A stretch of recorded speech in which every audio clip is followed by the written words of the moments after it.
Bom dia, um feliz dia. Hoje, segunda-feira, dia 26 de junho. Vamos estudar a palavra de Deus. A lição hoje vem falando sobre a revolta no anfiteatro. A lição pede para a gente ler Atos 19, 21 até o capítulo 20, verso 1. E ao lermos e meditarmos esses textos, que lições podemos tirar dessa história? Bom, nós vimos aí o testemunho de Paulo na grande e sofisticada Efésio.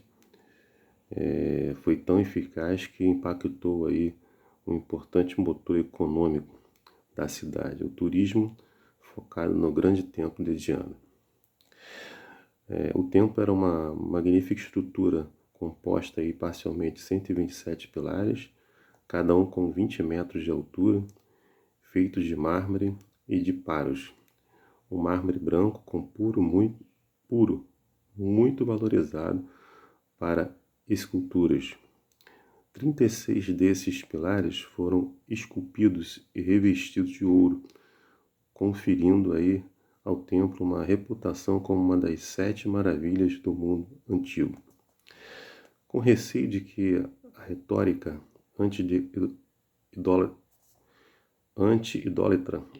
né, de Paulo estivesse aí tirando o apoio financeiro do templo, Atos 19, 27, Demétrio, o ourives, levou seus companheiros artesãos a um frenesi. Uma multidão agitada se deslocou rapidamente do mercado para o anfiteatro, onde cabiam cerca de 25.000 pessoas. Ali, durante 2 horas, clamaram: "Grande é Diana dos Efésios."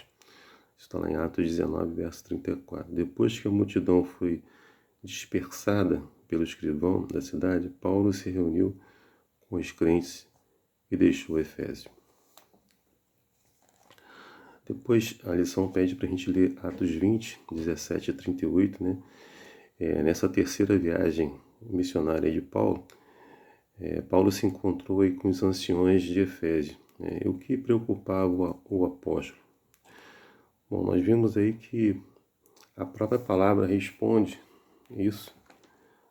Em Atos 20, no verso 29, ele diz assim, "Eu sei que depois de minha partida entre vós, enfrentarão lobos vorazes, que não pouparão o rebanho, e que dentre vós mesmos se levantarão homens, falando coisas pervertidas para arrastar os discípulos atrás deles." Então aqui Paulo estava preocupado com a sua partida, de pessoas ali dentro mesmo, né? Poderiam falar coisas mentiras, né?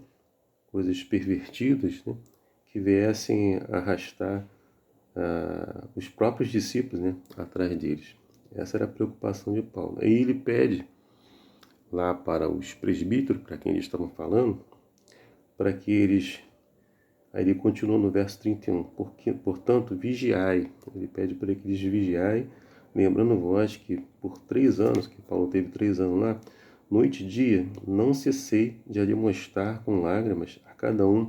Agora, pois, encomendo-vos ao Senhor e à palavra da sua graça, que tem poder para os edificar da herança entre todos os que são santificados. Então aqui a preocupação de Paulo era que surgissem, como a palavra de Deus fala, né, lobos ferozes aí, que viessem, que se levantassem aí e começassem a falar palavras, coisas, né, pervertidas para arrastar os próprios discípulos atrás deles, né?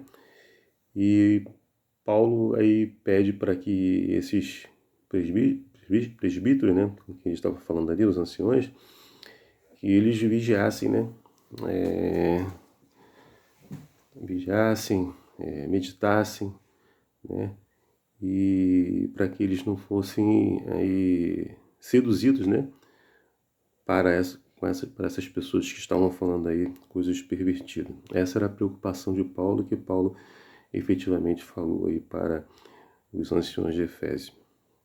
Bom, uma possível cronologia aí do relacionamento de Paulo com Efésio pode ser descrita na ordem a seguir, com as datas são depois de Cristo. A gente vê em Atos, no ano 52, em Atos 18, no verso 18 e 21, a gente vê a primeira e breve visita de Paulo a Efésio. Lá nos anos 53 a 56, Atos 19, de 1 a 20, Atos 19, 1 até o capítulo 20, do verso 1, a gente vê o ministério de 3 anos de Paulo em Efésio. Né? E lá em 1 Coríntios 16, versos 5 a 9, a gente vê que Paulo escreveu 1 Coríntios próximo ao fim da sua estada ali. E no ano 57, relatado lá em Atos 20, 17 e 38, enquanto esteve em Mileto, Paulo se reuniu com os anciões de Efésio. Foi o que a gente acabou de falar aí, que era a preocupação de Paulo, né, naquela época, né? E no ano 62, Paulo escreveu a carta aos Efésios, provavelmente aí da prisão de Roma. Bom, olhando aí para todo esse acontecimento, né, para que Paulo fala lá em Atos 20, 31, né, fala justamente para que eles vigiem, lembrando que durante 3 anos, noite e dia, não cesseis de admoestar com lábios cada um de vocês. A respeito de que você acha que Paulo advertiria em nossa igreja hoje? A mesma coisa que foi advertida no passado, né? Para que a gente não venha acreditar, né, em coisas que porventura não estejam dentro da palavra de Deus, né?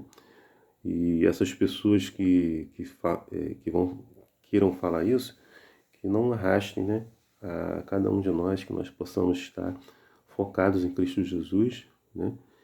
E sabendo que hoje existe aí ainda existe a mistura aí, né, entre o joio e o trigo, entre o cordeiro e o lobo, né, tá tudo misturado ali. Enquanto não houver essa separação, nós temos que conviver, né, no meio